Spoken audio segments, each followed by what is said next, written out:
What's going on, everybody? Eric here, driverlineup.com, world's okayest steering wheel holder. Checking in with you guys for another video. It's been a while. It's been a minute. Life has really been interesting. Very, very, very busy with the trucking company, very busy with personal life. I got sick. And I don't, was it COVID? Who knows? Was it flu? Was it cold? Who knows?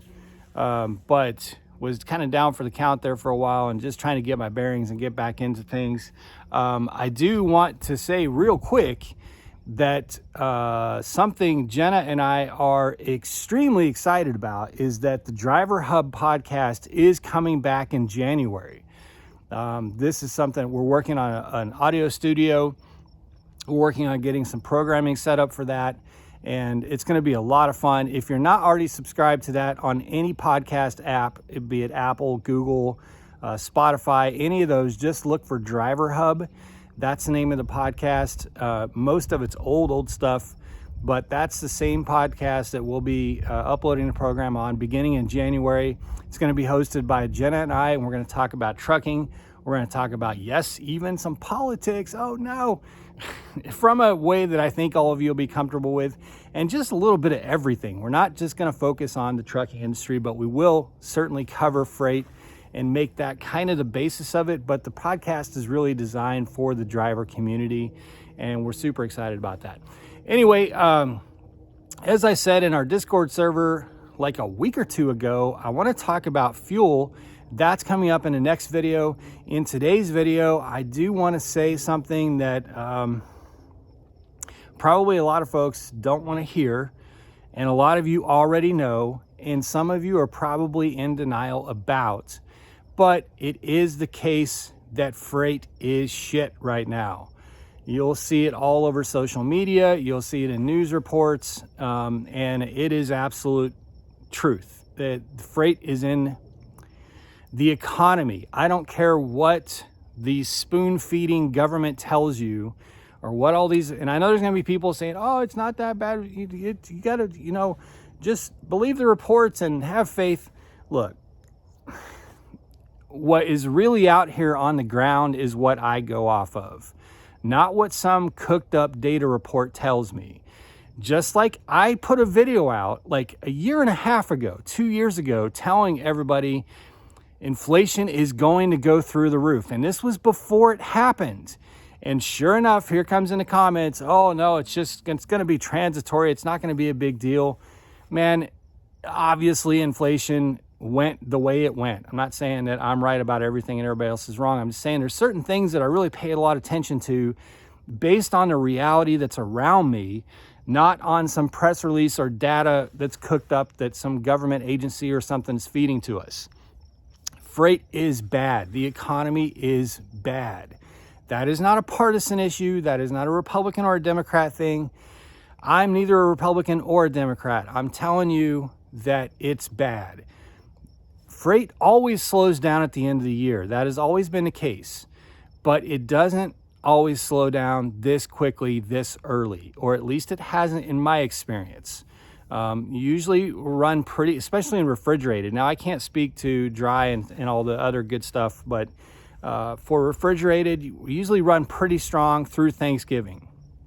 And you always see the changes of what's being hauled. Obviously you're going to haul turkey and cranberry and a lot of Thanksgiving related stuff, but there's always good product to keep refrigerated running pretty strong through Thanksgiving. And then you start to see it slide off. You'll still haul holiday related stuff like eggnog, things like that going through Christmas.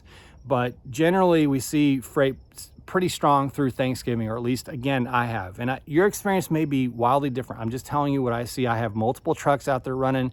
I'm looking at 3 or 4 different loads at any given time that are dispatched to my fleet. And here's a couple of the indicators that tell me this. Well, one of my trucks was just deadheaded 1,100 miles to Kansas.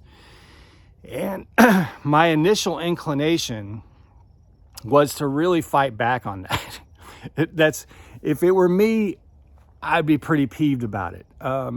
if I was driving. I'm pretty peeved about it, having to send one of my drivers 1,100 miles. Now he's happy, and I'm happy for him. In fact, I told him, go ahead and get the miles, man. Just run an empty trailer up there to Kansas and go get a good meat load. You know, you need the miles, you'll get the miles. They're easy for you. You'll be empty, you know, you just go ahead and go for it. So he's headed up to Kansas tonight. But I thought, whenever I was getting ready to fight back on this, when I heard about it, when he let us know, I was ready to just burn the phones down with dispatch, saying, oh, hell no, you're not gonna deadhead my truck all the way to Kansas, 1,100 miles. Then we started looking around. Then we started asking others. And turns out, literally, all 5 of the people that I asked about this, who are running refrigerated freights, are deadheading right now. All 5. So this was not unique to me or my trucks or my truck. This is happening a lot. So I was kind of like asking a few people, hey, are you seeing some deadheads? And literally the response was, I'm deadheading 800 miles right now. Now I could have said no and had the truck sit, but where the truck was going to sit. It's not one of those situations where they're just bluffing and trying to get you to move and there will be a load 2 or 3 hours later. This was a bad spot. And even if a load did pop up where this truck was, it would be a really low paying, cheap, short load. So went ahead and told him to go ahead and do the deadhead. That's a big indicator. The second big indicator is that looking at the loads that all my trucks are running over the last couple weeks, they're very heavily reliant on our 10 biggest customers. So we're not seeing a wide, diverse range of freight from a lot of smaller customers or a lot of different kind of customers. We're seeing a lot of reliance on our 10 biggest customers. It's almost all the same freight. And that gets a little concerning. And if you'll recall, those of you who've been driving certainly running freight for Prime, a few years ago, Tyson was even separating loads and helping us find like an extra 300 or 400 loads just to keep us going, because they needed our trucks available when things would fluctuate for them too, right? So I'm seeing now what we saw happen the last time a couple years ago when freight got really bad. I'm seeing the same thing happen now. Third indicator, obviously Prime has moved its TNT phase to 50,000 miles, and hiring has basically like just fallen off a cliff. They're like, my referrals are just non-existent. And I've got drivers. I was talking to Jenna last night about a driver, or someone who wants to become a driver, reached out to me and said they've been trying to get into the program for several weeks and just can't get in. And they're not from a state that's frozen out. They just can't. Prime just won't bring them on. They've got great driving record, no criminal record, all the thing, great work history, just can't get in. So, and I don't know if Prime has acknowledged this. I think they may have in a Friday meeting, either the last one or a couple ago. I don't really watch the Friday meetings that much anymore. But in a couple years ago, when freight was really bad and Prime went to the 50,000 miles, they flat out said it. There was no hiding it. They said that the reason that they're moving it to 50,000 miles was not safety. It was because they needed to protect the amount of the existing driver base to ensure that there was enough revenue to each truck and enough freight, enough loads for each truck, so that all their experienced drivers didn't leave because they couldn't make money. So those are some big indicators right now. And in addition to that, I've got friends that are running on spot market, and man, it is bad. It's bad. Like, I'm so grateful that my fleet hauls refrigerated freight and contract freight. And if you go back in some of the videos of reasons why I run Prime Freight and don't take my trucks out and run elsewhere, is because of the protection that is provided by contract freight and that it's refrigerated. So they're in the when times are great, you've got the spot market guys out there going, what are you doing running freight for $2 a mile or $2.20 a mile? That's ridiculous. We're out here running freight for $3-4 a mile. That's true. But now you're running freight for less than we are getting paid, because our contract protects us. It protects the customers from huge increases when times are great, but it protects us from huge decreases when times are bad. And so we're very protected on that front. And also, because we're refrigerated, we haul food, drink, and pharmaceuticals. Well, if all of us only have enough money to buy a couple things, what are we going to buy? Food, drink, and medicine, right?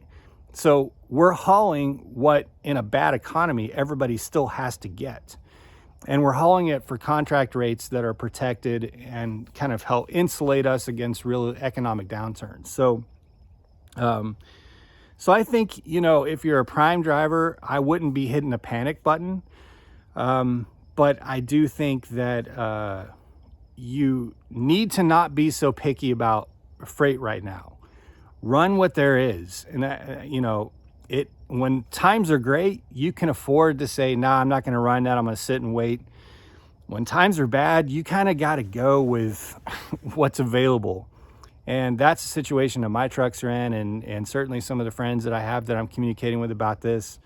You just got to buckle up and go through it. Like I haven't been in trucking for a super long time, but in the time that I've been in trucking, I've seen ups and downs. I've seen really bad downs, and I've seen really great ups. And, I think there'll certainly be ups ahead, but to get through these downs, you've got to not be so picky and run what you can get and keep the wheels moving.